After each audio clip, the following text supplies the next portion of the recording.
আসসালামু আলাইকুম listeners, Maya by ভৌতিকতার পক্ষ থেকে আপনাদের সবাইকে স্বাগতম জানাচ্ছি।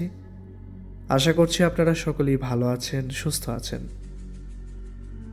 আজ আমি আপনাদের মাঝে যে ঘটনাটি শেয়ার করতে যাচ্ছি সেই ঘটনাটি পাঠিয়েছেন উসমান সাহেব।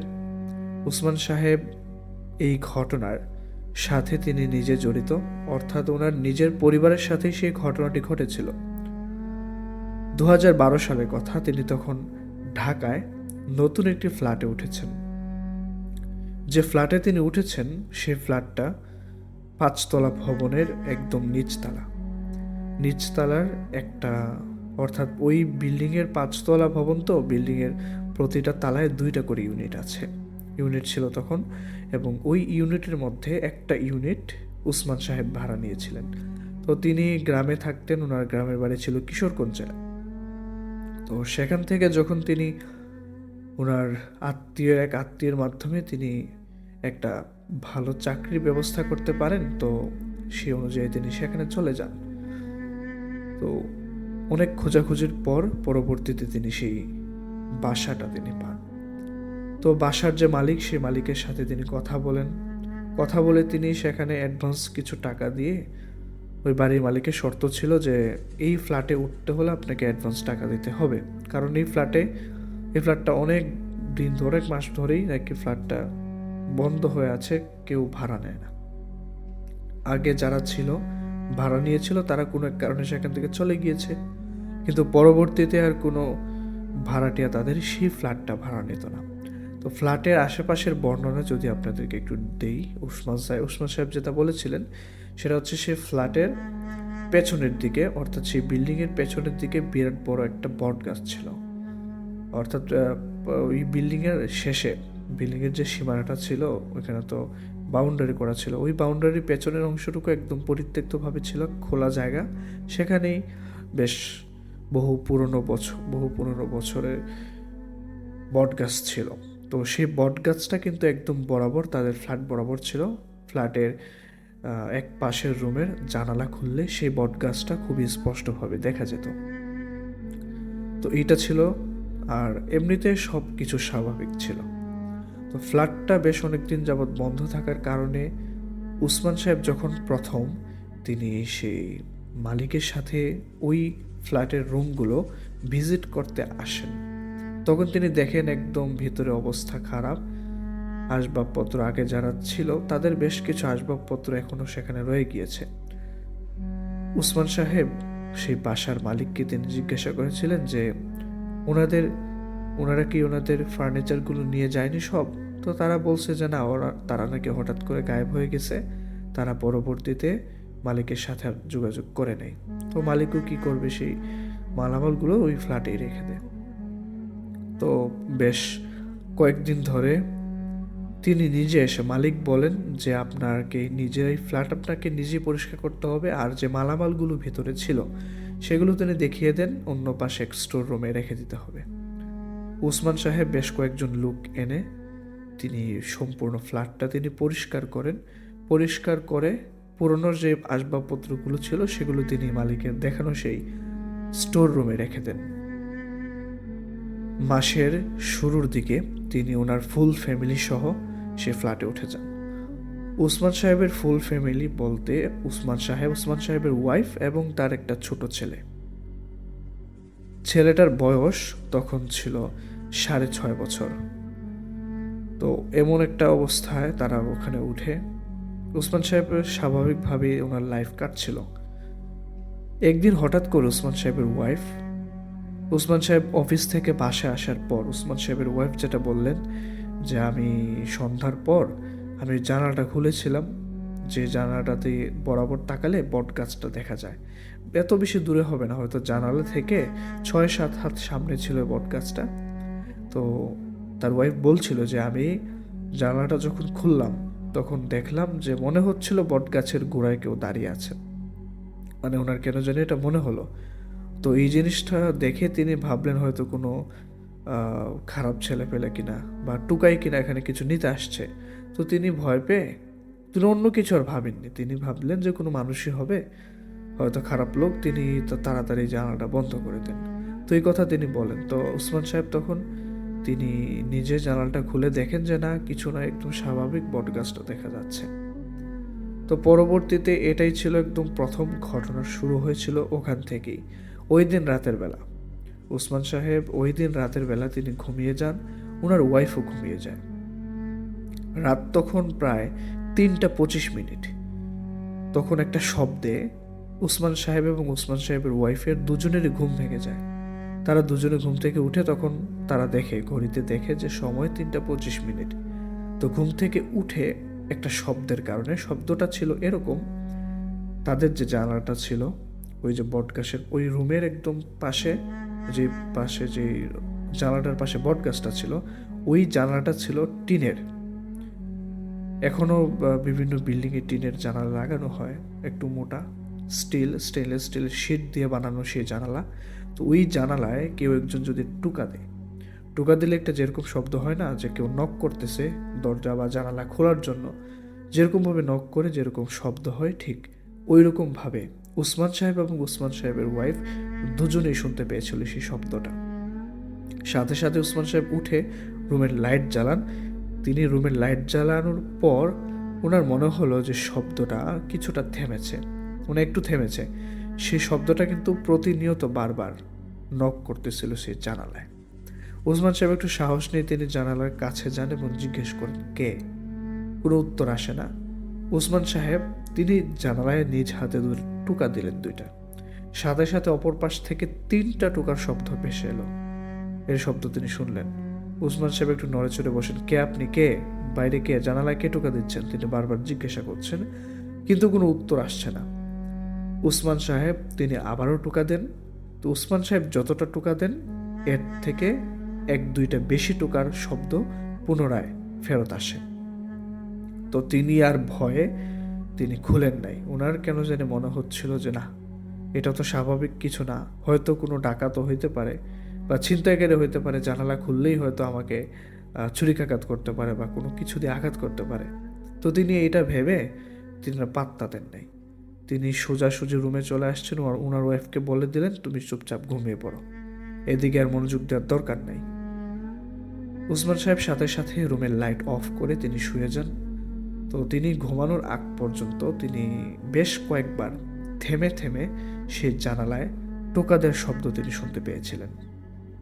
পরদিন সকালে তিনি মালিক থাকে দোতলায় বাসার, তিনি মালিককে কল করে নিচে আসতে বলেন। তারপর তিনি সে মালিককে এনে বলেন যে দেখেন, রাতের বেলা ওই রুমের জানালায় আমি কিছু আওয়াজ শুনতে পেয়েছিলাম, টোকা দেয়া, এবং ওনার সাথে যে অদ্ভুত ঘটনাটা ঘটেছিল যে উনি টোকা দিলে অপর পাশ থেকেও সেম 1-2টা বেশি টোকা দেওয়ার আওয়াজ আসতো, এই কথাটাও তিনি মালিককে খুলে বলেন। তো মালিক বলেন যে হয়তো কোনো খারাপ ছেলে পেলে আসছিল খারাপ উদ্দেশ্যে, এতে ভয় পাওয়ার কিছু নেই, এভাবে স্বাভাবিকভাবেই নেওয়ার জন্য সে মালিক বলে দেন। আচ্ছা ঠিক আছে। তো গেল, ওই দিন গেল। উসমান সাহেব তিনি অফিসে সকালবেলা চলে যান। আস্তে আস্তে ওনার প্রায় 9টা থেকে 10টা বাজে। যেহেতু উনি একটা প্রাইভেট কোম্পানিতে চাকরি করেন, তো সেখানে ডিউটি অনেক বেশি থাকে, নিজের কাজকর্ম সারতে সারতে অনেক রাত হয়ে যায়, 9টা-10টা এরকম বেজে যায়। এই ফ্ল্যাটে উসমান সাহেবরা উঠেছেন প্রায় 15 থেকে 20 দিনের মতো হয়ে গিয়েছে। প্রথম দিকের 1 সপ্তাহের মধ্যেই তারা এই সমস্যাটা ফেস করেছিল। 15 থেকে 20 দিন পর নতুন একটা সমস্যা তাদের ফ্ল্যাটে শুরু হয়। উসমান সাহেব এবং উসমান সাহেবের ওয়াইফ দুজনেই টের পেতেন হয়তো গভীর রাতে বা রাতের বেলা সবাই তারা ঘুমিয়ে পড়লে হয়তো দেখা যেত যে বাথরুমের ট্যাপ আছে, ট্যাপ দিয়ে পানি পড়তো। তো মনে হচ্ছে যে কেউ ট্যাপটা অন করে আসছে। তো যখনই ওসমান সাহেব ঘুম থেকে উঠে গিয়ে তিনি ট্যাপটা বন্ধ করে আসতেন, তো আবারও শোয়ার পর কিছুক্ষণ পর তিনি আবারও শুনতে পেতেন যে কেউ যেন ট্যাপ ছেড়ে দিচ্ছে। এইরকম বেশ কয়েক রাত হয়। ওসমান সাহেব বুঝে যান যে না, এই বাসায় তো কোনো একটা সমস্যা আছে, এই বাসায় সমস্যা অবশ্যই আছে। ওই দিন তিনি শুনতে পাইলেন সেই জানালায় টোকা দেওয়ার শব্দ, আবার এখন রাতের বেলা এরকম হঠাৎ করে ট্যাপ অন হয়ে যাওয়ার শব্দ, কল যে কল দিয়ে পানি পড়ে বাথরুমের ভিতরে, ওইটা আর কি। তো তিনি একটু নড়ে চড়ে বসেন এবং তিনি ভাবেন যে না, এই বাসায় কেন নতুন ভাড়াটিয়ারা আসে না এবং পূর্বের ভাড়াটিয়ারা কেন চলে গিয়েছিল তিনি কিছুটা হলেও আন্দাজ করতে পারছিলেন। তিনি মালিকের সাথে সরাসরি কথা বলেন যে দেখেন, আমি আপনার বাসায় থাকতে পারবো না, আপনার এরকম এরকম সমস্যা হচ্ছে। গত রাতেও কেউ আমার টয়লেট বাথরুমের ভিতরে, ওয়াশরুমের ভিতরে কেউ যেন একজন ট্যাপ ছেড়ে পানি পড়ার আওয়াজ এরকম আমি শুনি। আমি যখন আমি শুনলাম যে ট্যাপ ছাড়া অবস্থায় আছে, তখন আমি গেলাম ওয়াশরুমে, তো গিয়ে দেখলাম ট্যাপ অন করা, পানি পড়তেছে। তা আমি বন্ধ করে আসলাম, আবার কিছুক্ষণ পর সেই পানি পড়ার মালিককে এই কথাগুলো বলার পর তিনি কোনোভাবেই বিশ্বাস করতে চাচ্ছিলেন না। পরবর্তীতে বেশ কয়েকদিন কিন্তু এই সমস্যাটা অফ ছিল, কিন্তু এরই মধ্যখানে ওসমান সাহেব এবং তার ওয়াইফ দুজনেই কিন্তু কিছু সমস্যা ফেস করতো। মনে হতো, মানে তাদের কেন যেন মনে হতো যে রাতের বেলা তাদের বিভিন্ন রুমে কোনো মানুষজন হাঁটাহাঁটি করছে। অনেকে মানে তারা শুনতে পাইতো অনেকে খালি পায়ে হাঁটাহাঁটি করতেছে, মানে খালি পায়ে ফ্লোরের উপর দিয়ে একটু ভারী পায়ে দৌড়াদৌড়ি করলে যেরকম একটা সাউন্ড হয় এরকম শব্দ তারা শুনতো। আবার দেখা যেত যে কেউ বুট জুতা পরে হাঁটতেছে, প্যারেড করতেছে, এরকম একটা শব্দ তারা শুনতে পেত। তো এরই মধ্যখানে ওসমান সাহেবের যে ছেলে, ওই ছেলের নাম ছিল রাফসান। 6 থেকে 6.5 বছর বয়স। রাফসান সে হাঁটতে পারে, কথা বলতে পারে ভালোভাবেই। তো সে তখন তার মার সাথেই সবসময় থাকতো। তো ওসমান সাহেব একদিন রাতের বেলা তিনি খুব রাত করে আসেন, প্রায় রাত 12টা বাজে। তিনি এসে ঘরে টোকা দেওয়ার পর তিনি দেখলেন যে ঘরের দরজাটা খোলা। তিনি টোকা দিয়ে দেখলেন যে ঘরের দরজা খোলা, তিনি অটোমেটিক রুমে ঢুকে গেলেন। তারপর তিনি ডাইনিং রুমে এসে দেখেন ওনার ছেলে রাফসান এবং ওনার ওয়াইফ, মা ছেলে দুজনেই টেবিলের উপর বসে আছে। কোনো একদিকে তারা লক্ষ্য করে তাকিয়ে আছে, খুব তীক্ষ্ণ দৃষ্টিতে তারা তাকিয়ে আছে, কোনো কথা বলতেছে না, কোনো কিছু করতেছে না। ওসমান সাহেব সাথে সাথে গিয়ে তার ওয়াইফের কাঁধের মধ্যে টাচ করে যখন নাড়া দেয়, তখন সাথে সাথে মনে হচ্ছিল যে তার অঙ্গভঙ্গি দেখে মনে হচ্ছিল যে ওয়াইফের এতক্ষণ কোনো জ্ঞান ছিল না, হঠাৎ করে তার জ্ঞান ফিরে এসছে। তো জ্ঞান ফিরে আসার পর এরকম সে ভাবসাব করতেছে, কি হয়েছে, আমি এখানে বসে রয়েছি কেন, আমার ছেলের কি হয়েছে, তুমি কোন সময় আসলা, এরকমভাবে তার ওয়াইফ তাকে প্রশ্ন করতে থাকে। ওসমান সাহেব তখন জিজ্ঞাসা করেন যে দরজা খোলা কেন, কে আসছিল। তার ওয়াইফ শুধু একটা কথাই বলে, আমি দেখলাম একটা ছায়ার মতো কিছু একটা আমার দরজা দিয়ে প্রবেশ করলো এবং অটোমেটিক আমার দরজা তো ভিতর দিয়ে লক করা ছিল, কিন্তু আমি হঠাৎ করে যখন রান্নাঘর থেকে, কিচেন রুম থেকে যখন আমি বের হয়ে, রাফসান তখন টেবিলে বসা ছিল, সে খাবার খাচ্ছে। তো আমি যখন রান্নাঘর থেকে বের হয়ে আমি ডাইনিং রুমে আসলাম, আমি মেইন দরজার দিকে তাকাতেই দেখলাম দরজাটা অটোমেটিক খুলে গেল আর দরজা বরাবর একটা ছায়া ঢুকলো। কালো রঙের, চিকন, লম্বা, মানুষের আকৃতির মতো অবয়ব ছিল, কিন্তু বডিটা ছিল খুবই চিকন, খুবই লম্বা, একদম সিলিং পর্যন্ত তার হাইট পৌঁছে গিয়েছিল। ওই কালো ছায়াটা নাকি তখন সাথে সাথে ঘরের ভিতরে যখন প্রবেশ করে তখন থেকেই নাকি তার আর কিছু মনে নাই, সে এতক্ষণ কি করেছে না করেছে তার কিছুই মনে নাই। এই কথাটা যখন শুনে ওসমান সাহেব একদম 100% শিওর হয়ে যান যে এই ফ্ল্যাটে কোনো না কোনো একটা সমস্যা পূর্বেই ছিল, যার কারণে এই ফ্ল্যাটটা এতদিন পরিত্যক্তভাবে পড়েছিল। প্রথমে যে ভাড়াটিয়ারা আসছিল তাদের সাথে সমস্যার কারণে তারা এই বাসা তারা ছেড়ে চলে যায়, এমনকি আসবাবপত্র রেখে তারা চলে যায়, তারা পুনরায় এই বাসাতে আসে নাই আসবাবপত্র নেওয়ার জন্য। কিন্তু এখন এত এত মাস সেই বাসাটা, সেই ফ্ল্যাটটা পরিত্যক্তভাবে পড়ে থাকার কারণে হয়তো এখানে বিভিন্ন ধরনের সমস্যাটা হচ্ছে। তো তিনি তখন মালিককে তিনি আর বিষয়টা জানান নাই। তিনি ওনার পরিচিত একজন হুজুর আছেন, সেই হুজুরের সাথে তিনি কথা বলেন। হুজুর ঢাকাতেই থাকতেন। উনি যে কর্মস্থল, ওনার যেখানে কর্মস্থল ছিল, যেখানে তিনি কাজ করতেন, সেখানেরই পরিচিত একজন হুজুরের সাথে তিনি আলাপ করেন এবং সেই হুজুরকে নিয়ে তিনি ওনার ফ্ল্যাটে একদিন আসেন। আসার পর সেই হুজুর ফ্ল্যাটের ওই রুমের প্রতিটি রুমগুলো তিনি ভালোভাবে খুঁটিয়ে দেখেন এবং তিনি বিভিন্ন কিছু প্রশ্ন জিজ্ঞাসা করেন উসমান সাহেব এবং তার ওয়াইফকে। তো বেশ কিছু তথ্য জানার পর ওই হুজুর যেটা জানায় যে আপনাদের এই বাসাতে অনেক আগে থেকেই সমস্যা, এই বাসাতে অনেক আগে থেকেই কিছু জিনের প্রকোপ আছে। তো যেই কারণে এই ফ্ল্যাটে যারাই থেকেছে বা যারা উঠেছে তাদের সাথে কিছু না কিছু টুকটাক সমস্যা হয়েছে।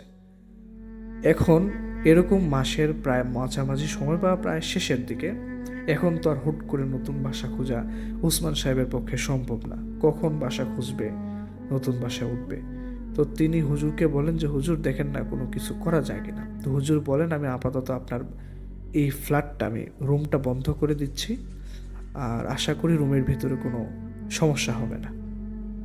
হুজুর তখন তার নিজস্ব প্রক্রিয়ায় কিছু কাজকর্ম সেরে, কিছু রিচুয়াল পালন করে তিনি ওই ফ্ল্যাটের বিভিন্ন কোনায় কোনায় কিছু কাগজের টুকরা দেন এবং পরবর্তীতে একদম শেষের দিকে তিনি তার নিজের ব্যাগের ভিতর থেকে পানির বোতল বের করেন। সেই পানির বোতলে নাকি জমজম কূপের পানি ছিল।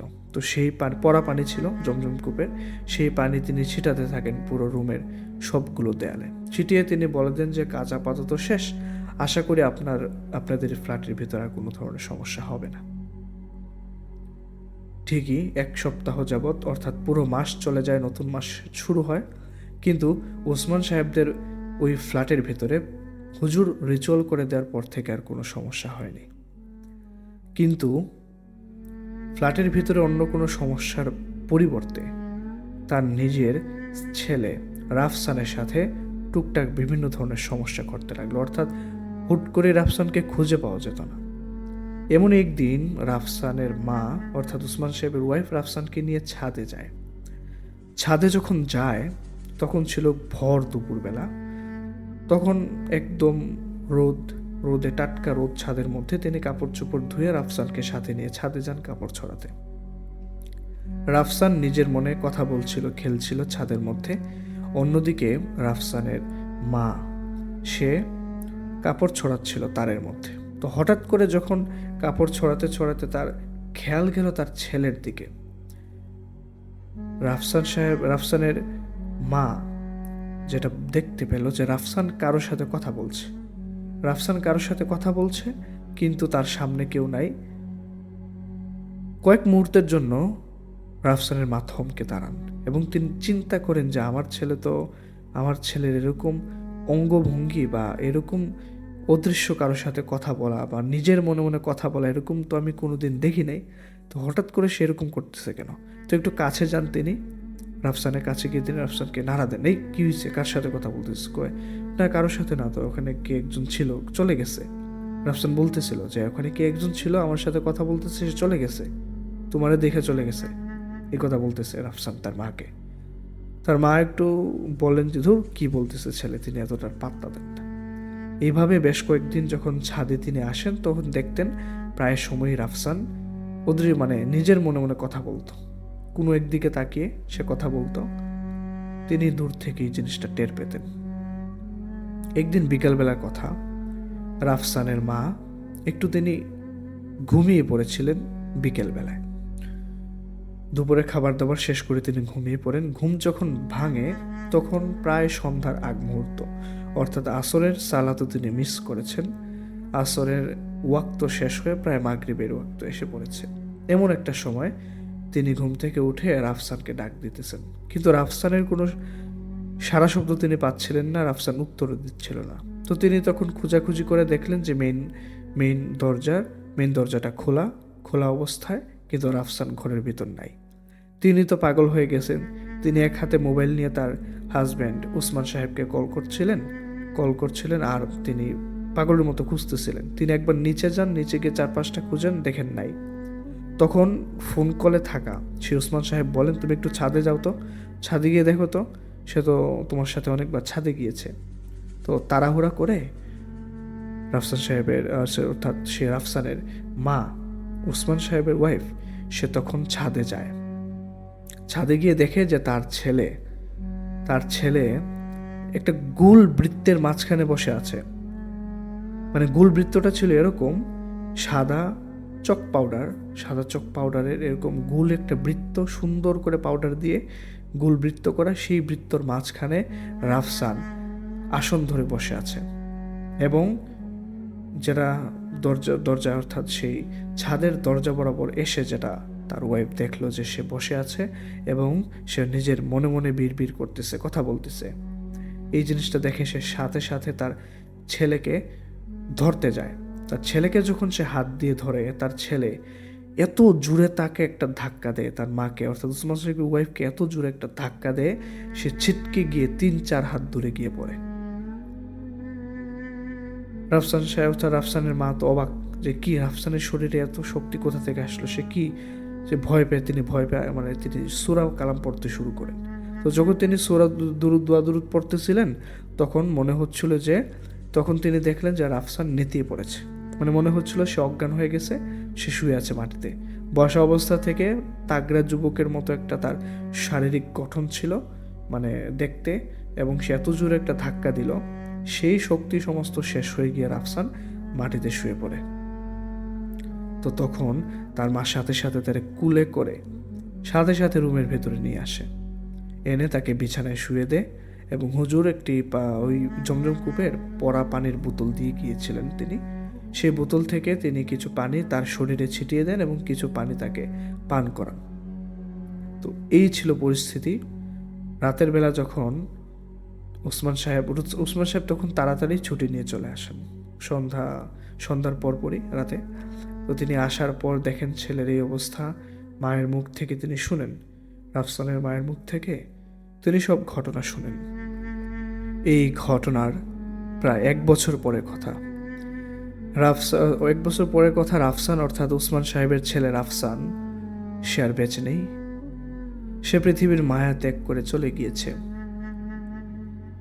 ওসমান সাহেব আসছেন ফরিদ হুজুরের সাথে দেখা করতে।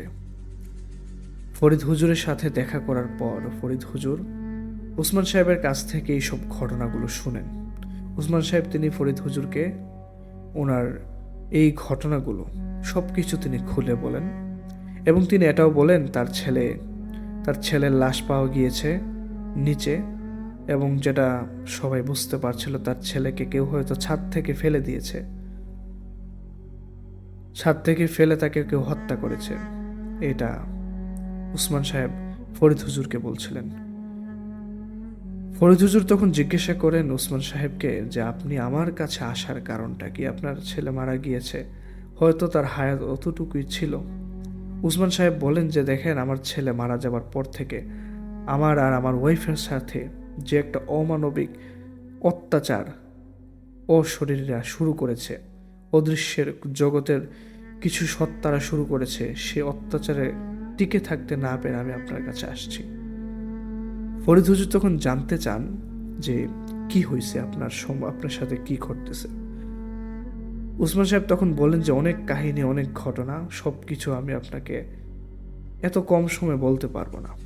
তবে এটা জেনে রাখেন যে আমি সুস্থ নেই, আমার সাথে আমার পরিবারের সাথে বিভিন্ন ধরনের সমস্যা ঘটতেছে। ফরিদ হুজুর তখন বলেন আপনার ওই ফ্ল্যাটটা ছেড়ে দিয়েছেন কবে? ওসমান সাহেব বলেন যে গত 6 মাস আগে তারা ওই ফ্ল্যাটটা ছেড়ে গ্রামের বাড়িতে চলে আসছে। গ্রামের বাড়িতে আসার পর তারা অর্থাৎ ওসমান সাহেব গ্রামের বাড়িতে টুকটাক কাজকর্ম করে জীবনযাপন চালাচ্ছেন, কিন্তু গ্রামের বাড়িতেও তিনি শান্তিতে থাকতে পারতেছেন না। ওনার মনে হচ্ছে ফ্ল্যাটে থাকাকালীন ওনাদের সাথে যে সমস্যাটা হয়েছিল, সেই সমস্যাগুলি বারবার ঘুরে ফিরে তাদের সাথে হচ্ছিল। ফরিদ হুজুর ওসমান সাহেবের কাছ থেকে সব কিছু জেনে বুঝে সব কিছু তিনি জানেন। এরপর তিনি রাতের বেলা বসেন জায়নামাজে। তিনি এশার সালাতের পর ওনার কিছু পরিচিত সাহায্যকারী জিনদের তিনি তিনি আহ্বান করেন। সেই জিনরা আসার পর ফরিদ হুজুর তাদের সাথে তিনি শেয়ার করেন সব কিছু কথা, এবং সেই জিনেরা বলে আপনি নিজে গিয়ে খোঁজ করুন উসমান সাহেবদের বাড়িতে, এবং আপনি গেলে আশা করি আপনি সেই সমস্যাটার সমাধান দিতে পারবেন, এবং আপনাকে ওই বাসার যে পরিত্যক্ত ফ্ল্যাট ছিল ওই ফ্ল্যাটে আপনাকে একবার যেতে হবে এবং ছাদেও যেতে হবে, তাইলে আপনি বুঝতে পারবেন মূল ঘটনাটা কোন জায়গায়। ফরিদ হুজুর প্রথমে উসমান সাহেবদের বাড়িতে যান, গ্রামের বাড়িতে। সেখান থেকে তিনি ঘটনার কিছু বিবরণ নেন যে উসমান সাহেবদের সাথে কি কি ধরনের ঘটনা ঘটেছিল। উসমান সাহেব যেটা বলেন যে ফ্ল্যাট থেকে তার ছেলে যখন মারা যায় এর প্রায় 3-4 মাস পর ওই ফ্ল্যাটটা ছেড়ে তারা চলে আসে গ্রামের বাড়িতে। উসমান সাহেবের কাছ থেকে ফরিদ হুজুর যে বিষয়টা জানতে পারেন, উসমান সাহেবের ওয়াইফ এবং উসমান সাহেব নিজে প্রতি রাতে বিভিন্ন ধরনের ভয়ানক স্বপ্ন তারা দেখত। এমনকি বাস্তবেও উসমান সাহেব বিভিন্ন অতিপ্রাকৃত জিনিস তিনি দেখেছেন। উসমান সাহেব দেখতেন তিনি রাতের বেলা যখন বাইরে বের হতেন, ওনাদের বড় একটা তেঁতুল গাছ ছিল, সেই তেঁতুল গাছে তিনি দেখতেন ওনার গ্রামের বাড়িতে, সেই তেঁতুল গাছের একটা ডালে দেখতেন তিনি তার ছেলে গলায় ফাঁস লাগা অবস্থায় ঝুলে আছে। তিনি সেটা দেখতেন এবং তিনি বুঝতেন যে এটা কেউ হয়তো ওনাকে মায়া দেখাচ্ছে, বা হয়তো উনি যেটা দেখতেছেন এটা চোখের ভুল। তিনি কখনোই বিশ্বাস করতেন না। তিনি এটা দেখতেন, কয়েক মুহূর্ত পর ওনার চোখের সামনে সেই জিনিসটা গায়েব হয়ে যেত। তিনি আবার দেখতেন তার ছেলে উঠোনে খেলাধুলা করতেছে। তিনি রাতের বেলা বের হলে দেখতেন ছেলে হাঁটাহাঁটি করতেছে। হঠাৎ করে ছেলের মাথায় বিশাল বড় একটা পাথর এসে পড়েছে এবং তার ছেলের মাথা ভেঙে চৌচির হয়ে মগজ রক্ত ছিটকে ছিটকে তার আশেপাশে এসে পড়তেছে। এই জিনিসটা তিনি কয়েক মুহূর্তের মধ্যে দেখতেন। আবার তিনি যখন চোখের পলক ফেলতেন দেখতেন নাই, উঠোন একদম খালি, অন্ধকারের মতো, কিছু দেখা যাচ্ছে না। এরকম তিনি বারবার দেখতেন। রাতের বেলাও ভয়ানক স্বপ্ন দেখতেন, শুধুমাত্র তার ছেলেকে নিয়ে, হয়তো কেউ তার ছেলেকে আঘাত করতেছে। এই জিনিসটা তারা সব সময় দেখত। ফরিদ হুজুর সব কিছু শুনে তিনি বলেন যে আমাকে একবার আপনাদের সেই ফ্ল্যাটে যেতে হবে, সেখানে গিয়ে আমি তদন্ত করে সব মূল সমস্যাটা আসলে কোথায় ছিল আমি সেটা বের করতে পারবো। একদিন সময় করে ফরিদ হুজুর উসমান সাহেবকে নিয়ে সেই ফ্ল্যাটে যান।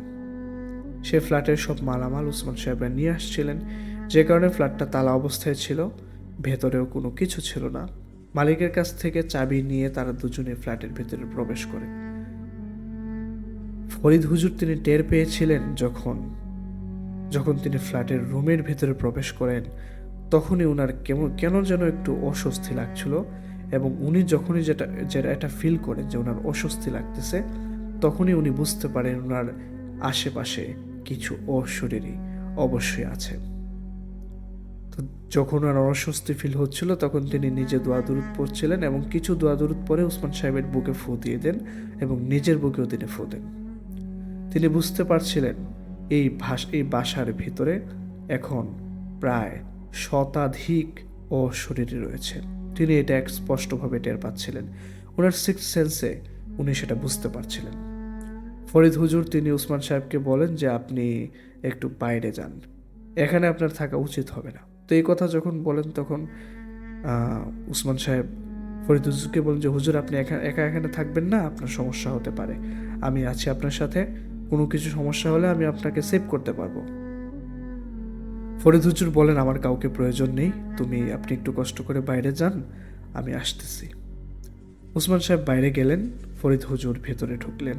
তিনি আছেন ভিতরে এবং তিনি চেনার চেষ্টা করছিলেন, কারণ তিনি যেটা বুঝতে পারছিলেন সিক্স সেন্সের মাধ্যমে যে এখানে শতাধিক 100-রও বেশি এন্টিটি ওই রুমের ভেতরে হাঁটাহাঁটি করছে।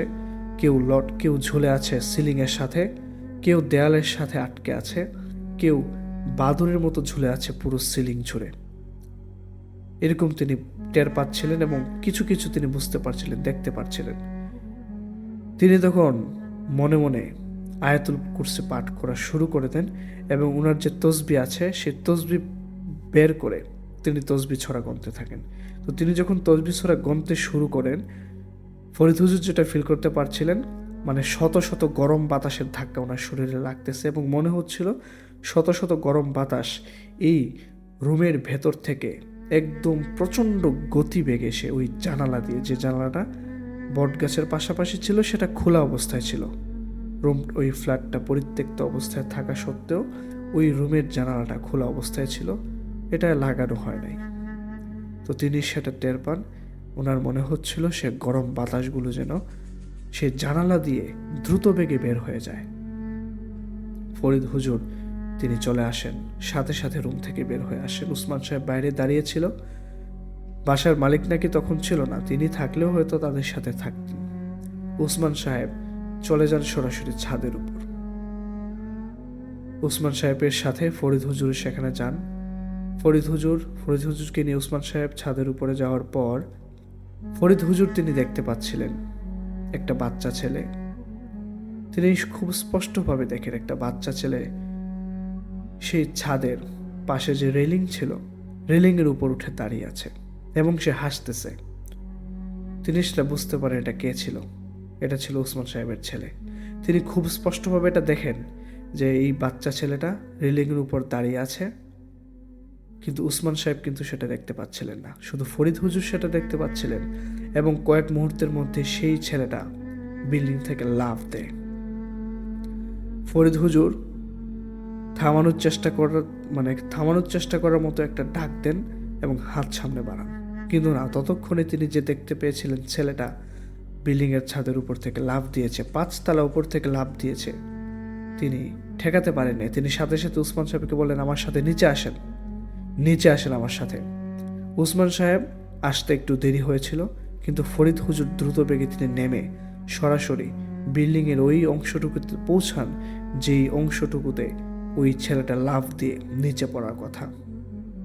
সেখান থেকে তিনি 10 হাত দূরে দাঁড়িয়ে আছেন এবং তিনি দেখতে পাচ্ছেন ওই ছেলেটা সেখানে পড়ে আছে। মাথার খুলির উপরের পার্টটুকু খুলে একটু দূরে ছিটকে পড়েছে এবং মগজ আর রক্ত একসাথে মিশে ছড়াছড়িভাবে ছিটিয়ে আছে ওই বডিটার চারপাশে। ফরিদ হুজুর শুধু তাকিয়ে আছেন সেদিকে। ওনার কিছু করার মতো ক্ষমতা নাই, উনি শুধু ফেল করে এক দৃষ্টিতে সেখানে তাকিয়ে আছেন। কিছুক্ষণের মধ্যে ফরিদ হুজুর যেটা দেখলেন, একটা এন্টিটি, তার মাথায় শিং, অনেকগুলো শিং, শুধু একটা দান, 2টা না, অনেকগুলো শিং তার মাথায়, চোকা অনেক লম্বা। সেই এন্টিটিটা ছায়ার মতো সে সেখানে আসে উপস্থিত হয়। তার নাকি বিশাল বড় ডানা ছিল, বিশাল বড় বাজ পাখির ডানার মতো তার ডানা ছিল। সে উড়াল দিয়ে এসে ওখানে বসে ওই ডেড বডিটার বুকের উপর। সেখানে বসার পর সেই এন্টিটিটা তার প্রায় 2-3 মিটারের মতো লম্বা জিহ্বাটা বের করে সে চেটে খাচ্ছিল সেই মগজ আর রক্ত। ফরিদ হুজুর নিজ স্বচক্ষে এটা দেখতে পাচ্ছিলেন। ফরিদ হুজুর তখন এই দৃশ্যটা দেখতে না পারে তিনি তখন সেখান থেকে চলে আসেন এবং তিনি দেখেন উসমান সাহেব ওই বিল্ডিংয়ের মেইন গেটে দাঁড়িয়ে আছেন। উসমান সাহেবের কাছে আসেন এবং তিনি বলেন, আমি যা জানার সব জেনে ফেলেছি, আপনি চলুন আমার সাথে আপনাদের গ্রামের বাড়িতে। ফরিদ হুজুর তখন উসমান সাহেবের সাথে তিনি তার গ্রামের বাড়িতে যান এবং তিনি আলোচনায় বসেন উসমান সাহেবের সাথে। উসমান সাহেবের কাছে জানতে চান, আপনার ছেলের মৃত্যুটা কিভাবে হয়েছিল একটু বলবেন? আমার মনে হচ্ছিল আপনার ছেলে আত্মহত্যা করে নাই, আপনার ছেলেকে কেউ হয়তো ছাদ থেকে ফেলে আপনার ছেলেকে কেউ মেরে ফেলেছে। উসমান সাহেব তখন বলছিলেন, হ্যাঁ এটাই হবে, আমার ছেলে তো এত কিছু বোঝে না, সে আত্মহত্যা করবে কেন, তাকে হয়তো কেউ ফেলে দিয়েছে। তখন খুব দুঃখ ভারাক্রান্ত মনে ফরিদ হুজুর উসমান সাহেবকে বলেন, খুব খারাপ একটা জিনের নজরে আপনার ছেলে পড়েছিল, যে কারণে সে আপনার ছেলেকে ছাদের উপর থেকে ফেলে দিয়ে সে হত্যা করেছে। ফরিদ হুজুর বলেন, আমি কোনোভাবে এটা সহ্য করতে পারছি না, আমি নিজ চোখে দেখে আসলাম, আপনি সেটা টের পান নাই। আমার এখন একটাই টার্গেট, আমি সেই এন্টিটিকে প্রতিশোধ নেব। ফরিদ হুজুর তিনি নিজ আস্তানায়, নিজ বাড়িতে তিনি চলে আসেন। তিনি সাথে সাথে সেই সাহায্যকারী জিনদের তলব করেন। তারা দ্রুত বেগে চলে আসার পর ফরিদ হুজুর তাদের সাথে বৈঠকে বসেন।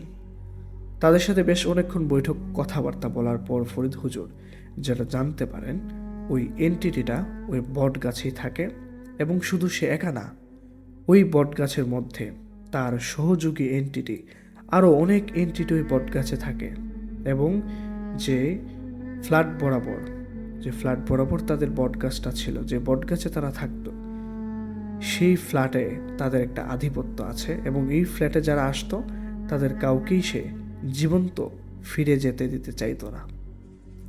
এরকম একটা অবস্থা, এরকম একটা পাওয়ার তাদের ছিল। তো যেই কারণে তারা সর্বাত্মক চেষ্টা করত এই পরিত্যক্ত ফ্ল্যাটে যারা উঠত তাদের প্রত্যেকের জীবন নাশ করার তারা চেষ্টা করত। ফরিদ হুজুরের সেই সাহায্যকারী জিনেরা নাকি ওনাকে বলেছিল যে এখন আর তাদের প্রতিশোধ নিয়ে আপনার লাভ নেই, আপনি আপনি এক কাজ করেন, আপনি উসমান সাহেবের সেই সমস্যাটা আপনি সমাধান করে দেন কোনো রিচুয়ালের মাধ্যমে, আর তারা যেখানে আছে সেখানেই থাকুক, তাদের নিজেদের আস্তানা আমাদের ধ্বংস করার কোনো প্রয়োজন নেই। যা ঘটনা ঘটার সেটা ঘটে গিয়েছে, দুর্ঘটনা একটা ঘটে গেছে, এখন তাদেরকে সেখান থেকে তাড়িয়ে দিয়ে আমাদের কোনো ফায়দা হবে না, সেই মানুষটা তো ফিরে আসবে না। ফরিদ হুজুর তখন মেনে নেন এবং তিনি বলেন যে ঠিক আছে। তো তিনি উসমান সাহেবের যে সমস্যাটা তিনি ফেস করতেন, ওনার চোখের সামনে তিনি দেখতে পেতেন রাতের বেলা বিভিন্ন ভয়ানক স্বপ্ন দেখতেন, এটার জন্য তিনি রুকেয়ার ব্যবস্থা করে দেন উসমান সাহেবকে এবং ওনার পরিচিত আরেকজন হুজুরকে দিয়ে তিনি উসমান সাহেবকে রুকেয়া করান এবং ওনার ওয়াইফকেও সেমভাবে তিনি রুকেয়া সম্পন্ন করান। রুকেয়া সম্পন্ন করার পর পরবর্তীতে ধীরে ধীরে তাদের সেই সমস্যাটা চলে যায় এবং উসমান সাহেব কিন্তু আর তিনি কখনোই ওই রকম ভয়ানক দৃশ্য বা স্বপ্ন তিনি নিজ চোখে দেখতে পেতেন না।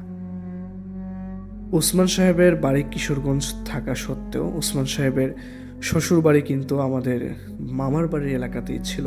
তো যেই কারণে ওনার সাথে আমার পরিচয় এবং সেই ঘটনাটা ওনার কাছ থেকেই সংগ্রহ করেছি। পাশাপাশি ফরিদ হুজুর যেহেতু সেই ঘটনার কিছু অংশ জানেন, তো ফরিদ হুজুরের কাছ থেকেও সেই ঘটনাটা নেওয়া হয়েছে। তো এই ঘটনার আর কোনো সমাধান ছিল না, কারণ যে দুর্ঘটনা ঘটার সেটা তো ঘটেই গিয়েছে। সেই এন্টিটিরা নিষ্পাপ নিরীহ শিশুটাকে এইভাবে হত্যা করে ফেলেছে তারা। তো ফরিদ হুজুর শুধু একটা কাজই করতে পেরেছেন, তিনি উসমান সাহেবের ওয়াইফের সাথে যে সমস্যাটা পরবর্তীতে দেখা দিয়েছিল তিনি সেটা সলভ করে দিয়েছিলেন রুকেয়ার মাধ্যমে। তো এই ছিল উসমান সাহেবের সেই ঘটনা। তো এখন চলে যাচ্ছি সরাসরি আজকের পর্বের পরবর্তী ঘটনায়। মনির ভাই পেশায় ছিলেন একজন কাঠুরে, অর্থাৎ তিনি গাছ কাটতেন এবং ওনার একটা পর্যায়ে অনেক বড় ব্যবসা তিনি চালু করেন। ব্যবসাটা ছিল তিনি বিভিন্ন বাগান থেকে গাছ কিনতেন, সেই গাছ ওনার কিছু লোক ছিল, সেই লোকেদের সাহায্যে তিনি সে গাছগুলো কেটে তিনি বিক্রি করতেন। তা আবার দেখা যেত তিনি বিভিন্ন বড় বড় পুকুর, ডোবা বা ফিশারি তিনি লিজ নিতেন, নিয়ে সেখানে মাছ চাষ করে এক পর্যায়ে সেই ডোবা, পুকুর বা ফিশারি থেকে তিনি মাছ বিক্রি করে আয় ইনকাম করতেন আর কি। তো এমনই একদিন তিনি প্রথমে যে ঘটনাটা শুরু হয়েছিল সেটা ছিল তিনি একটা ডোবা কিনেছিলেন, সেটা ছিল অর্থাৎ আমাদের কুমিল্লার ড্রেজার দিয়ে বালু তুলে বড় গর্ত করে সেই গর্তের ভিতর থেকে ড্রেজারের সাহায্যে বালু তুলে সে বালু দিয়ে বিভিন্ন জায়গা জমি ভরাট করা হয়। তো এরকমই একটি ড্রেজারের গর্ত ছিল, বিশাল বড় ডোবার মতো কাটা। সেখানে বর্ষার পানি এসে যতটুকু মাছ এসেছিল সেই মাছগুলো তিনি চিন্তা করলেন এবার তিনি মাছগুলো তুলে তিনি বিক্রি করবেন। তবে সেই পুকুর সেচা শুরু হয়েছে, অর্থাৎ পুকুরের পানি অন্যত্র, ওই ডোবা যেটা ছিল সেই ডোবার পানি অন্যত্র ট্রান্সফার করার কাজ চলছিল। বিরাট বড় মেশিন, ড্রেজারের মেশিন, যে ড্রেজারের মেশিন পানির প্রেশার আসে, সেই বড় ইঞ্জিন চালিত সেই মেশিন সেই ডোবার পাশে বসানো ছিল এবং তিনি সেখানে একটা তাঁবুর মতো গেড়ে, সে সময় ছিল শীতকাল, একদম চারপাশ কুয়াশা, শুধুমাত্র ওনার কাছে একটা মোবাইল আছে, তাও হচ্ছে বাটন মোবাইল। মোবাইলে চার্জ খুবই কম, তিনি সারা রাত এখানে পাহারা দিবেন কারণ ফজরের পরপর বা ফজরের কাছাকাছি সময়ে সেই ডোবার পানি পুরোপুরিভাবে শেষ হয়ে যাবে। মেশিন চলতেছে রেগুলার, টানা মেশিন চলতেছে। তো তিনি এ কারণেই এখানে নিজে একা তাঁবু গেড়ে আছেন, কারণ কোনো চোর বা ডাকাতরা যদি এসে, কোনো চোর মাছ চোররা যদি এসে সেই মাছগুলো সেখান থেকে চুরি করে নিয়ে যেতে না পারে। কারণ অনেক মানুষ আছে, অনেকে করে এরকম যে রাতের বেলা দেখা যাচ্ছে ডোবা পানি সরানো হচ্ছে, সেখানে ডোবার পানি কমে গেলে অনেকে দেখা যাচ্ছে রাতের বেলা এসে জাল ফেলে মাছ নিয়ে চলে যায়। তো এরকমটা যেন না হয় তিনি সেই জন্য তিনি একা সেখানে পাহারায় ছিলেন। ওনার অনেক সাহস, যে কারণে তিনি কাউকে সেখানে নেননি, তিনি একাই সেখানে পাহারায় ছিলেন। তো সারা রাত তিনি সজাগ, ঘুমান নাই। সন্ধ্যার পর থেকে এই কাজ শুরু হয়েছে। রাতের খাবার তিনি টিফিন বক্সে করে নিয়ে আসছিলেন। তো রাতের খাবার দাবার শেষ করে তিনি বিশ্রাম নিচ্ছিলেন। তো মোবাইলের চার্জ যেহেতু প্রায় কমে আসছিল, উনি চিন্তা করলেন যে মোবাইলটা অফ করে রেখে দিবেন, পরে দরকার হলে তিনি মোবাইলটা অন করবেন। তো তখন তিনি মোবাইলটা যখন অফ করবেন, তখন তিনি মোবাইলের ঘড়িটার যে সময়টা তিনি দেখেছিলেন, তখন প্রায় 11টা বেজে গিয়েছে। তো তিনি যখন মোবাইলটা অফ করে একটু শুয়ে পড়েন, একটা কম্বলও তিনি এনেছিলেন, সেই কম্বল তিনি গায়ে দেন। গায়ে তিনি যখন শুয়ে পড়েন, তখন তিনি একটা শব্দ শুনতে পান, সেটা হচ্ছে ওনার তাঁবুর চারপাশে কেউ যেন হাঁটতেছে। তো এই শব্দটা যখন তিনি শুনেন, তখন ডাক দেন, কে ওখানে, কে আপনি বাইরে, কে কে হাঁটতেছে। তো যখন তিনি এই কথাটা বলেন, তখন তো কোনো সারা শব্দ আসে না। তখন তিনি সাথে সাথে তাঁবু থেকে বের হন। বের হয়ে দেখেন যে একটা বৃদ্ধ লোক দাঁড়িয়ে আছে, মুখে সাদা দাড়ি, মাথায় সাদা চুল কুকরানো, একটা ময়লা বড় পাঞ্জাবি পরা। যেহেতু চাঁদের আলো ছিল, কুয়াশা থাকার কারণে একদম কাছের জিনিস তো স্পষ্টভাবে দেখা যাচ্ছিল। ওই বৃদ্ধ লোকটা তখন মনির ভাইকে বলছিল যে আমাকে কয়টা মাছ দিবি, আমি অনেক দিন ধরে কাঁচা মাছ খাই না। তো এই কথা যখন মনির ভাই শুনেন যে আপনি কে, আপনি এত রাতে এখানে কোত্থেকে আসছেন, আপনার কাঁচা মাছ কেনই বা খেতে হবে। তো তখন ওই বৃদ্ধ লোকটা বলে যে আমি তো কাঁচা মাছ ছাড়া খাই না, আমি কাঁচা মাছ সবচেয়ে বেশি পছন্দ করি, আমি ভাজা মাছ বা রান্না করা মাছ খাইতে পারি না। তো এই কথা যখন বলে ওই বৃদ্ধ লোকটা, মনির ভাই তখন ভাবেন যে কি পাগল, কই থেকে আসছে এত রাতে, তার বাড়িঘর নাই, হয়তো এখানে তাঁবু টাবু দেখছে, মেশিন চলতেছে, এই জন্য হয়তো দূর থেকে আসছে। তিনি বলেন যে না, এখন কোনো মাছ দিতে পারবো না, এখন তো কোনো মাছ উঠতেছে না, পানি কমার পর আমরা যখন জালের সাহায্যে মাছ ধরবো তখন আপনাকে মাছ দেব, আপনি অপেক্ষা করেন। তো তখন ওই বৃদ্ধ লোকটা বলে যে ঠিক আছে, আমি অপেক্ষা করব, আমি এখান থেকে মাছ না খেয়ে যাব না। তো মনির ভাই বলেন যে ঠিক আছে, আপনি কি বেশি ঠান্ডা লাগতেছে, লাগলে আমার তাঁবুর ভিতরে আসেন, ভিতরে কম্বল আছে। তো তিনি একটু মানবিকতা দেখালেন আর কি। তো ওই লোকটা বলতেছে যে না, আমি ভিতরে যাব না, আমি বাইরে অপেক্ষা করি, এখানের পানি কমলে আমি মাছ খাওয়া শুরু করব। মনির ভাই তো 11টার দিকে ওই লোকের সাথে তার পরিচয় হয়েছিল, দেখা হয়েছিল। এইভাবে প্রায় 3টা 4টা, ফজর আজান দিয়ে দিবে এরকম, ফজর আজান তখন দিত প্রায় 5টার সময়। তো 3:30 পার হয়ে তিনি একবার ঘড়িতে দেখেছিলেন 3:30, তখন তিনি একটু ঘুমিয়ে পড়েছিলেন। ঘুম থেকে উঠে তিনি তাঁবুর বাইরে গিয়েছিলেন। তো মনির ভাই তাঁবুর বাইরে গিয়ে দেখেন যে ওই বৃদ্ধ লোকটা ঠিক তাঁবুর বরাবর বাইরে বসে আছে, বসে বসে সে ঝিমাচ্ছে। তো যেহেতু তিনি দেখলেন যে ঘুমাইতেছে, হয়তো তার ডাক না দেই, তো তিনি আবার এসে শুয়ে পড়লেন। তো উনি যখন ঘুম ভাঙে তখন প্রায় 4:30, আধা ঘন্টা পরে ফজর আজান দেবে। তিনি বাইরে বের হলেন তাঁবুর, দেখেন ওই লোকটা ওই ডোবার পাড়ে দাঁড়িয়ে আছে, পানি অনেকটা কমে আসছে এবং বেশ কিছু মাছ কাদার মধ্যে লাফালাফি করতেছে। তো মনির ভাই দেখেন যে ওই লোকটা, বৃদ্ধ লোকটা সরাসরি মাছগুলোর দিকে তাকিয়ে আছে। তো তিনি কাছে যান, লোকটার কাছে যাওয়ার পর তিনি বলেন, ওই লোকটা বলে, বৃদ্ধ লোকটা মনির ভাইকে বলছিল যে আমি এখন মাছ খেতে চাই, তুই আমাকে মাছ এনে দে। তো মনির ভাই বলেন যে এত রাতে, সেই শীতের মধ্যে আমি পানিতে নামবো কেমনে, কাদার মধ্যে আমি নামতে পারবো না এত রাতে, আপনার মন চাইলে আপনি মাছ আইন না খান। তো এই কথা যখন মনির ভাই ওই বৃদ্ধ লোকটাকে বলল, মনির ভাই শুধু তাকাইছিলেন, ওনার দেখা ছাড়া আর কোনো উপায় ছিল না। তখন ওই মুহূর্তে উনি একা এই জমিনের মাঝখানে, বিশাল বড় হাওরের মতো জমিন, সেই জমিনের মাঝখানে সেই ডোবার পাশে তিনি তাঁবু গেড়েছিলেন সারা রাত। তো ওনার পক্ষে তো কিছু করা সম্ভব ছিল না। তিনি শুধু দেখলেন তাকায়া যে ওই বৃদ্ধ লোকটা তার ডান হাতটা এত লম্বা করলো, সে লম্বা করে একদম ডোবার একদম নিচ পর্যন্ত তার হাত চলে গেছে, এবং সেখান থেকে সে এক মুঠে বেশ কতগুলো মাছ তুলে আনছে। আনার পরেই কাদা মাটি সহ সে মাছগুলো মুখের ভিতরে পুরে সে চাবাতে শুরু করে। মনির ভাই শুধু এটা দেখলেন, কয়েক মুহূর্তের মধ্যে এই জিনিসটা ঘটলো। মনির ভাই একটা চিৎকার দিলেন, এত জোরে একটা চিৎকার দিলেন। চিৎকার দেওয়ার পর মনির ভাই দেখলেন এই লোকটা ওনার সামনে থেকে হাওয়া হয়ে গেছে, একবারে ভিনিশ। ওনার সামনে আর ওই বৃদ্ধ লোকটা নাই।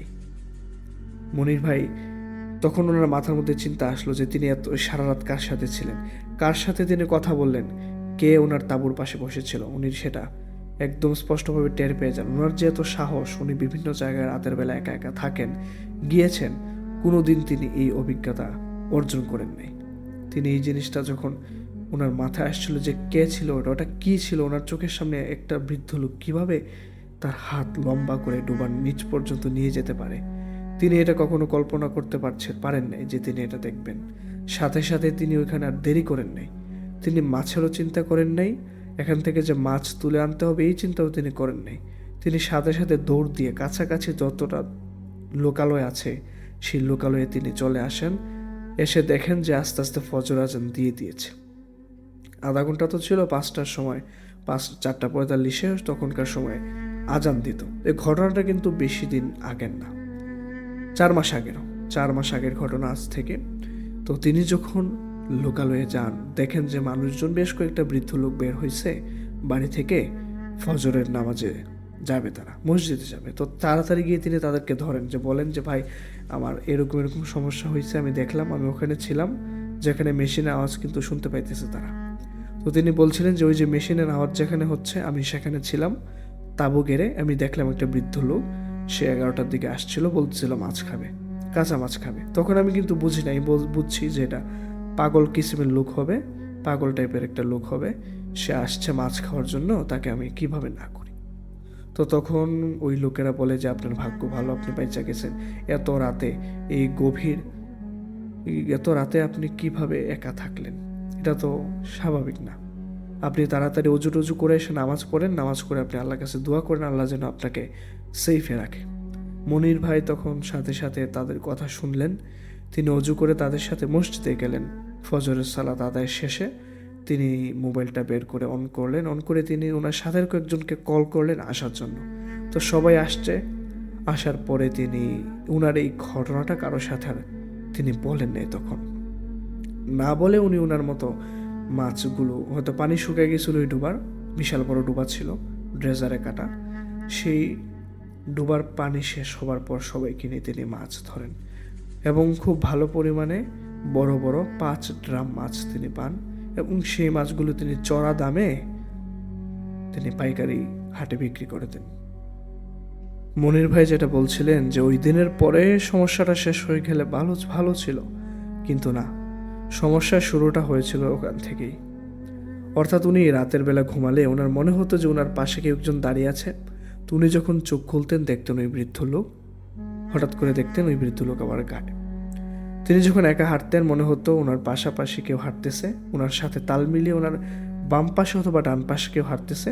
যখন তিনি তাকাতেন তখন দেখতেন ওই বৃদ্ধ লোক, আবার যখন চোখের পলক ফেলতেন দেখতেন সে গায়েব।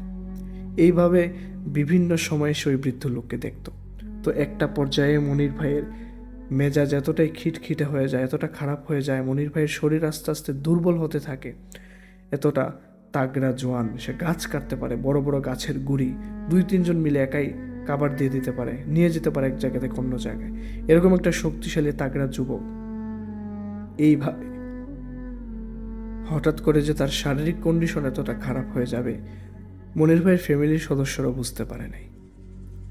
মনির ভাই ধীরে ধীরে তার শারীরিক অবস্থা খারাপ হওয়ার পর তিনি সবাইকে বলেন, ওনার পরিবারের সবাইকে বলেন যে বেশ কয়েকদিন আগে আমার সাথে এরকম এরকম ঘটনা ঘটেছিল।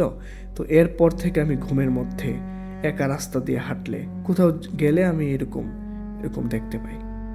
তো তখন পরিবারের সদস্যরা বলেন যে একজন কবিরাজ আছে, ওই কবিরাজে একটা মহিলা কবিরাজ আছে, ওই মহিলা কবিরাজের কাছে আপনি দেখান, দেখাইলে সেই কাজটা আপনারা কইরা দিব। হয়তো কোনো সমস্যা থাকলে, আলগা সমস্যা থাকলে, কোনো খারাপ জিনের নজর টজর পড়লে আপনারে সারাই দিব।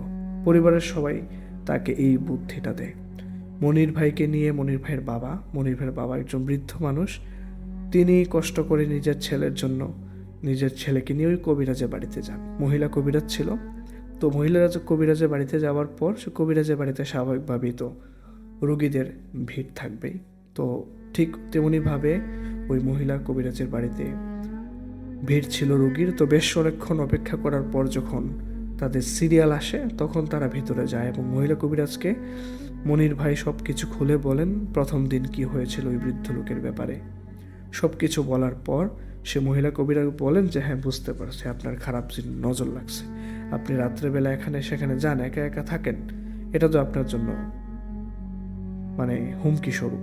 হ্যাঁ, আপনার ক্ষতি হতে পারে, আপনি কোনোদিন আর এইভাবে থাকেন না। তবে আমি আপনাকে এখন বর্তমানে একটু রিচুয়ালের ব্যবস্থা করে দিতেছি, সমস্যার সমাধানের ব্যবস্থা করে দিতেছি, আপনি এটা পালন করেন নিয়মিত।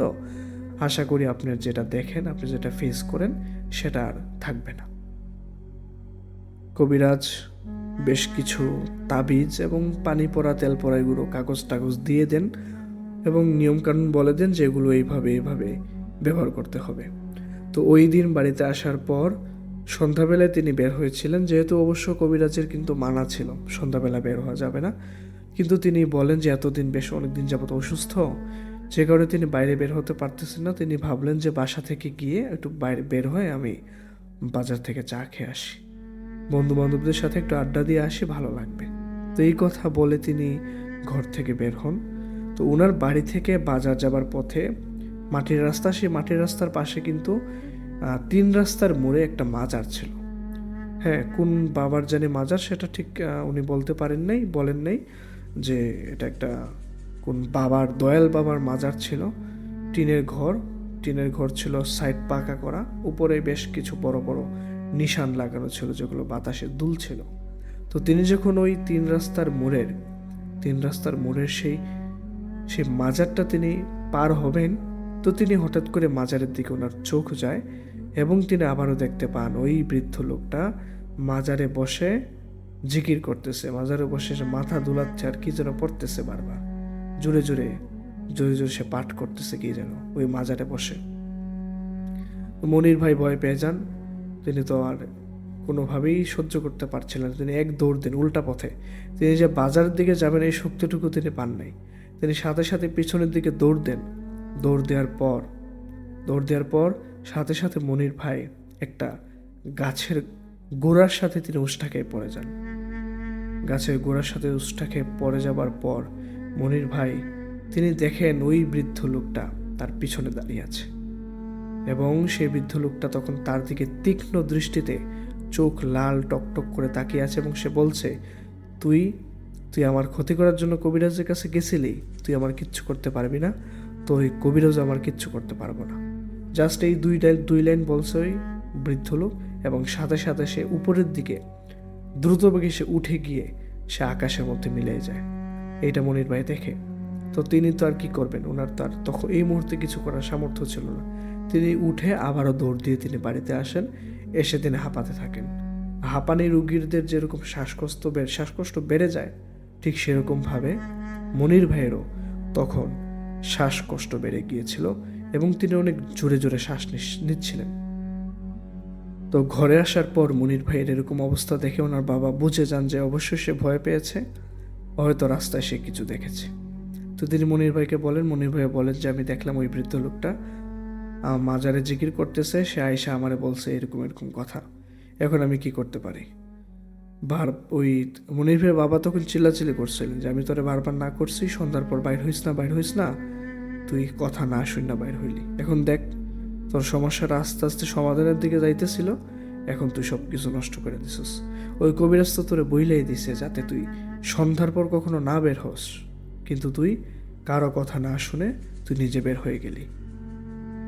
এবং ওই দিন রাত থেকেই মনির ভাই পুরোপুরিভাবে পজেসড হয়ে যান, অর্থাৎ ওনার নিজের শারীরিক কন্ট্রোল মনে হচ্ছিল। প্রথম দিকে পজেস্টের প্রথম দিকে তিনি বুঝতে পারছিলেন যে ওনার শারীরিক কন্ডিশন, অর্থাৎ শরীরের যে সম্পূর্ণ কন্ডিশন তো খারাপ হচ্ছিলই, জ্বর আসছিল, ঠান্ডা, কাশি, সব একত্রে যত রোগ আছে সব ধরনের রোগ মনে হচ্ছিল মনির ভাই শরীরে এসে বাসা বেঁধেছে।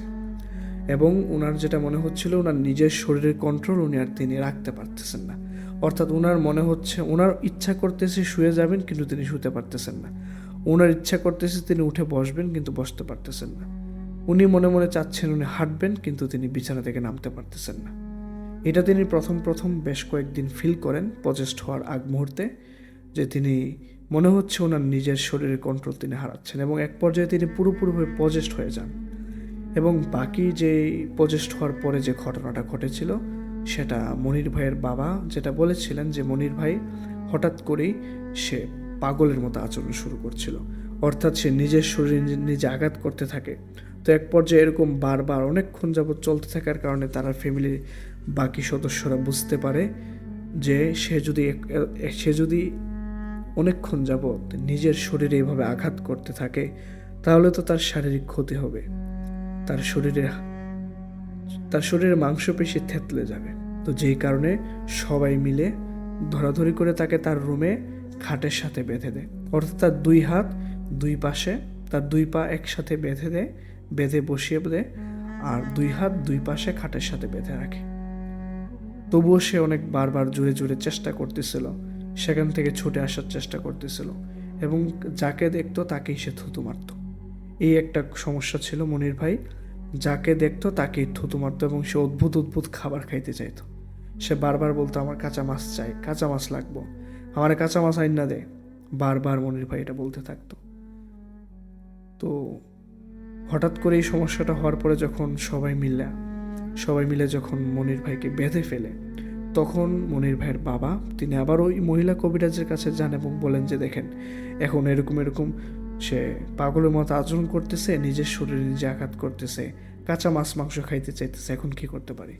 মহিলা কবিরাজ বলে যে ঠিক আছে, আমি এখন আপনাদের বাড়িতে যেতে চাই, গিয়ে আমি নিজ চোখে সরাসরি আপনার ছেলেকে দেখে তারপরে আমি ট্রিটমেন্ট করব। পরের দিন ওই মহিলা কবিরাজকে নিয়ে আসা হয়। মনির ভাইকে খাবার খাওয়ানোর জন্য তার মা কাছে যেত, খাবারের প্লেট নিয়ে কাছে যেত, কিন্তু সে খাইতে চাইতো না, সে জোরাজুরি করতো, সে বলতো না আমি খাবো না, আমাকে কাঁচা মাছ মাংস এনে দে। সে বারবার এই কথা বলতো, তবুও মনির ভাইয়ের মা জোর করে তাকে মুখে নলা তুলে খাইয়ে দিত। তো পরদিন যখন ওই মহিলা কবিরাজ মনির ভাইদের বাড়িতে আসেন, তিনি সরাসরি মনির ভাইয়ের রুমে প্রবেশ করেন, এবং যখন মনির ভাই সরাসরি ওই কবিরাজকে দেখে ফেলেন, তখন থেকে যে কি খারাপ ভাষায় গালাগালি তিনি শুরু করেন মহিলা কবিরাজকে, এটা বলার মতো ছিল না। মনির ভাইয়ের বাবা বলছিলেন এত বিচ্ছিরিভাবে বকাবকি গালাগালি তিনি আর কখনো শুনেন নাই। বারবার নাকি তার ছেলে যে রশি দিয়ে বাঁধা ছিল সেই রশিটা ছিঁড়ে আসার চেষ্টা করতেছিল, মনে হচ্ছিল সে এখনই রশি ছিঁড়ে এসে কবিরাজের উপর চড়াও হবে, এটা বোঝা যাচ্ছিল। এবং পরিবারের অন্য সবাই আতঙ্কে ছিল তার এই ব্যবহার দেখে। মহিলা কবিরাজ বেশ কিছু করেন নাই, যেটা দেখেছিলেন মনির ভাইয়ের আব্বা যেটা দেখেছিলেন, সেই মহিলা কবিরাজ তিনি কাছে যান, সেই মনির ভাইয়ের কাছে যান। কাছে গিয়ে তিনি মাথায় হাত রেখে জিজ্ঞাসা করছিলেন যে বাবা তুমি কে, তুমি কেন মনিরকে এভাবে কষ্ট দিতেছ? সেই রুমে একমাত্র মনির ভাইয়ের বাবা উপস্থিত ছিলেন। কবিরাজ বলছিলেন যে আপনাকে থাকতে হবে সেখানে। তো তিনি দূরে বসেছিলেন ফ্লোরের মধ্যে, এদিকে ওই কবিরাজ খাটে বসে তার মাথায় হাত বুলাচ্ছিল আর বলছিল যে বাবা তুমি কে, তুমি কেন মনিরকে কষ্ট দিতেছো, তুমি কি চাও? তখন ওই মনির বলতে শুরু করে যে আমি কিচ্ছু চাই না, আমি তার কাছে মাছ চাইছিলাম, সে আমার তাড়াই দেওয়ার চেষ্টা করছে, আমি তার কাছে ভালো বলে মাছ চাইছিলাম, সে আমার মাছ শান্তিতে খাইতে দেয় নাই, সে আমার তাড়াই দিছে, আমার এখন মাছ লাগবো, আমার অনেক বড় দামি মাছ লাগবো, আমি মাছ খাবো, আমি তারে ছাইরা যাবো না, আমি তার মাধ্যমে আমি কাঁচা মাছ মাংস খাবো। এই কথা বলতেছিল বারবার মনির ভাই।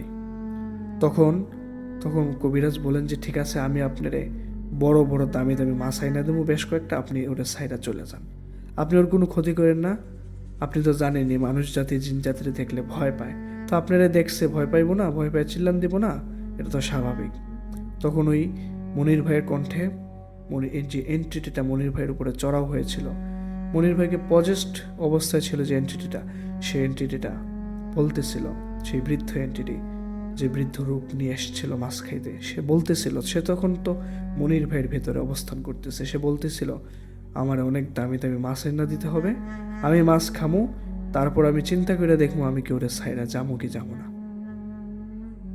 কবিরাজ বলেন ঠিক আছে, আমি বাবা তোমার জন্য আমি বড় বড় মাছের ব্যবস্থা করতেছি, আপাতত তুমি তারে সাইরা চলে যাও, তোমার যদি মাছ খাইয়া ভালো না লাগে তখন তুমি আইসা তারা আবার ধইরো। কবিরাজ তখন যখন কবিরাজ এই কথাটা বলে তখন সাথে সাথে মনির ভাই অজ্ঞান হয়ে যায়, এবং কবিরাজ যেটা বুঝতে পারে যে ওই এন্টিটিটা মনির ভাইকে ছেড়ে চলে গিয়েছে।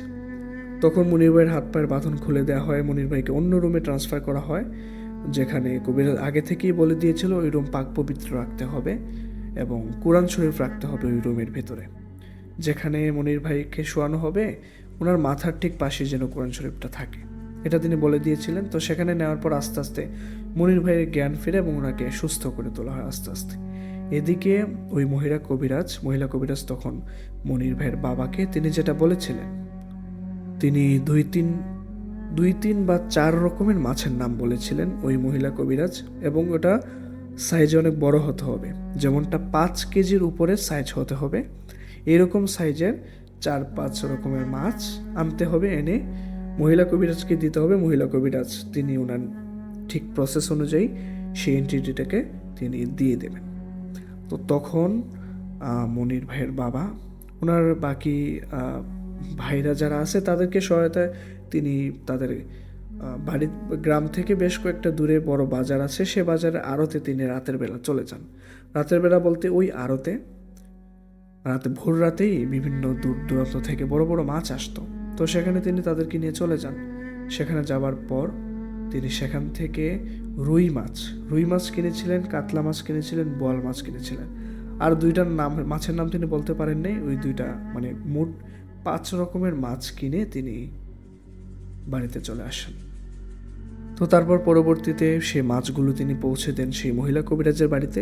তো এতটুকুই তিনি পর্যন্ত জানেন। এরপর মহিলা কবিরাজ ওই মাছগুলোকে কি করেছিল তিনি সেটা জানতে পারেন নাই। তিনি পরবর্তীতে শুনেছিলেন মহিলা কবিরাজের সাথে কথা বলে ওই মাছগুলো নাকি তিনি ওই এন্টিটিকে দিয়ে দিয়েছিলেন, যে কারণে ওই এন্টিটির সমস্যা করেনি। তো পরবর্তীতে কবিরাজ বিভিন্ন রিচুয়ালের মাধ্যমে তার শরীরটা বন্ধ করে দিয়েছিল মনির ভাইয়ের। তো আবার আস্তে আস্তে মনির ভাই সুস্থ হয়ে ওঠে, এবং ওই দিনের পর থেকে যে মাছগুলো দেওয়ার পর থেকে আর কোনো রকমের সমস্যা, অর্থাৎ ওই মহিলা কবিরাজ যখন ওই এন্টিটিটাকে বের করাতে সক্ষম হয়েছিলেন মনির ভাইয়ের শরীর থেকে, তো এরপর থেকে আর কোনো সমস্যা হয়নি। সব ধরনের যে সমস্যাটা ছিল মনির ভাই ফেস করেছিলেন, সকল সমস্যা আস্তে আস্তে কেটে যায় এবং মনির ভাইও ধীরে ধীরে সুস্থ হয়ে ওঠেন। তো এটাই ছিল মনির ভাইয়ের সাথে ঘটা সেই ঘটনা। মনির ভাই কিছুটা তিনি বলেছিলেন, তিনি যেটা পূর্বে প্রথম দিকে তিনি যেটা নিজে ফেস করেছিলেন সেটা বলেছিলেন, এবং পরবর্তীতে ওনার বাবার মুখ থেকে বাকিটা তিনি শুনেছিলেন। তো সম্পূর্ণ ঘটনাটা মনির ভাই আমাকে সরাসরি আমার সাথে শেয়ার করেছেন। উনি আমার দাদাবাড়ির এলাকারই একজন পরিচিত লোক। তো কথায় কথায় ওনার সাথে কথা বলার পর এক পর্যায়ে আমি ওনার কাছে জানতে চেয়েছিলাম যে জিন রিলেটেড বা ভৌতিক কোনো ঘটনা আপনার জানা থাকলে আমার সাথে শেয়ার করতে পারেন, আমি এরকম চ্যানেলে কাজ করে থাকি। তো তখন তিনি এই ঘটনাটা শেয়ার করেন। তো ঘটনাটা শোনার পর আমি আসলে অবাক হয়ে যাই যে ওনার কত সাহস। মানুষ তো আর সাহস করতে পারে না এত রাতে একা, বেশিরভাগ মানুষই তো সম্ভব না এত রাতে একা তারা জমিনের মাঝখানে রাত কাটাবে। তো উনি খুব সাহসী ছিলেন। তো যাই হোক, এই ছিল মনির ভাইয়ের সেই ঘটনা। মনির ভাই, আপনার ঘটনার জন্য আপনাকে অসংখ্য ধন্যবাদ। তো প্রিয় লিসেনার্স, আপনারাও যদি আপনাদের সংগ্রহে থাকা বা আপনাদের ফ্যামিলিতে থাকা বা আপনাদের নিজেদের সঙ্গে ঘটা কোনো ভৌতিক ঘটনা থাকে, আপনারা কিন্তু সেই ঘটনাগুলো আমাদের সাথে শেয়ার করতে পারেন। আমাদেরকে আপনাদের ঘটনাগুলো লিখে অথবা ভয়েস রেকর্ড করে ইমেইলের মাধ্যমে পাঠাতে পারেন। তো এই ছিল আজকের 2টি ঘটনা। বিদায় নিচ্ছে আজকের পর্ব থেকে। সবাই ভালো থাকবেন, সুস্থ থাকবেন, মায়াবাই ভৌতিকতার সাথে থাকবেন। আল্লাহ হাফেজ।